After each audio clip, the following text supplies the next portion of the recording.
Welcome to my YouTube channel.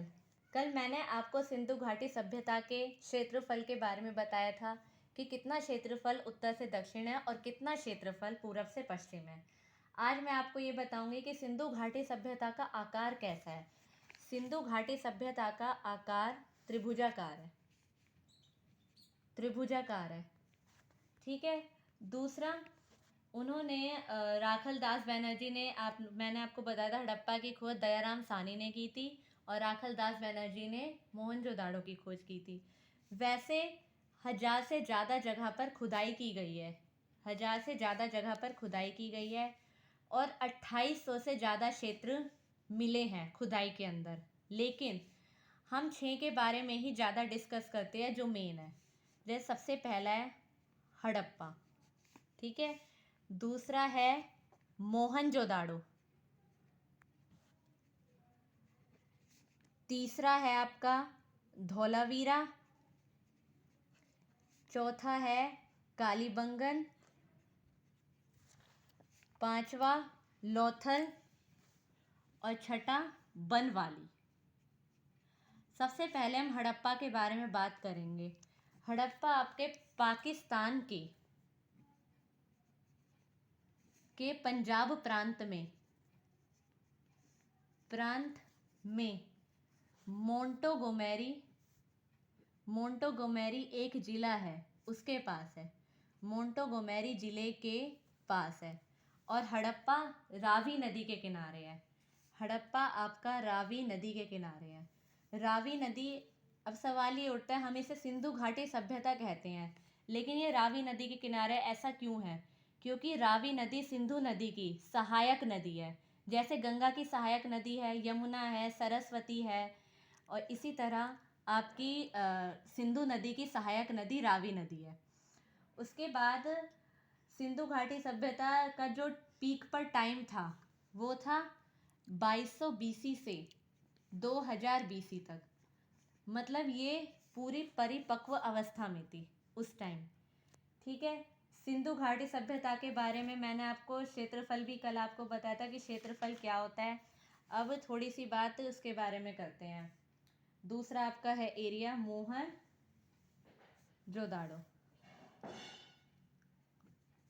Mohenjodaro को हम मृतकों का टीला कहते हैं। मृतकों का टीला इसलिए कहते हैं क्योंकि यहाँ पर सबसे ज़्यादा कंकाल मिले हैं। मृतकों का टीला इसलिए कहा जाता है क्योंकि यहाँ पर सबसे ज़्यादा कंकाल मिले हैं। और यहाँ पर एक और बात होती है, विशाल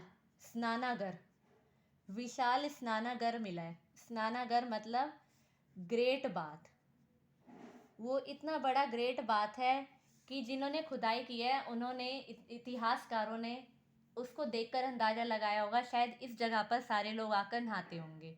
एक सिंधु घाटी सभ्यता के बारे में एक इम्पॉर्टेंट सबसे बड़ी बात है कि वहाँ का ड्रेनेज सिस्टम, मतलब पानी की निकासी बहुत अच्छी थी। पानी की निकासी बहुत अच्छी थी और जो सारे घर थे वो 90 डिग्री एंगल पर सिचुएटेड थे। देखिए ऐसे, मान लीजिए ये आपकी सड़क है, ठीक है, ये भी आपकी सड़क है, यहाँ पर घर है, मतलब सारे घर आपके 90 डिग्री एंगल पर सिचुएटेड हैं। और सारी नालियाँ, ड्रेनेज सिस्टम ऊपर से कवर होती थी, वो भी 90 डिग्री एंगल पर सिचुएटेड है, ठीक है।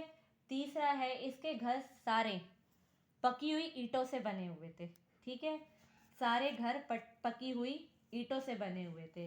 और चौथा है, इसको जॉन मार्शल ने सारी इसकी खोज की थी। और चौथा आपका मिला था सबसे बड़ी इमारत है यहाँ की अन्नागार। वो सबसे बड़ी इमारत मानी जाती है जहाँ पर सारा अनाज इकट्ठा करके रखा जाता था। मोहनजोदाड़ो आपका पंजाब के सिंध प्रांत में स्थित है। और इसकी खोज मैंने आपको बताई थी लास्ट वीडियो में 1922 में राखल दास बनर्जी ने की थी। ठीक है। तीसरा आपका एरिया आता है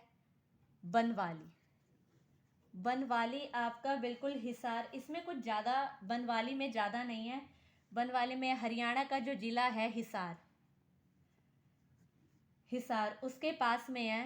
हिसार में ये घाघरा नदी के किनारे है। घाघरा नदी के किनारे है। और यहाँ से क्या मिला है, ये भी क्वेश्चन आते हैं कि बनवाली से क्या मिला है। और जैसे मोहनजोदाड़ो से सबसे ज़्यादा कंकाल मिले हैं, ठीक है, स्नानागार मिला है सबसे ज़्यादा, और अन्नागार मिला है। इसी तरह बनवाली से आपको मतलब सबसे ज़्यादा मिला है मिट्टी के हल सबसे ज़्यादा मिला है। इससे उन्होंने अंदाज़ा लगाया है, अगर मिट्टी का हल यहाँ पर मिला है तो इसका मतलब सबसे ज़्यादा कृषि यहाँ पर होती होगी। धन्यवाद।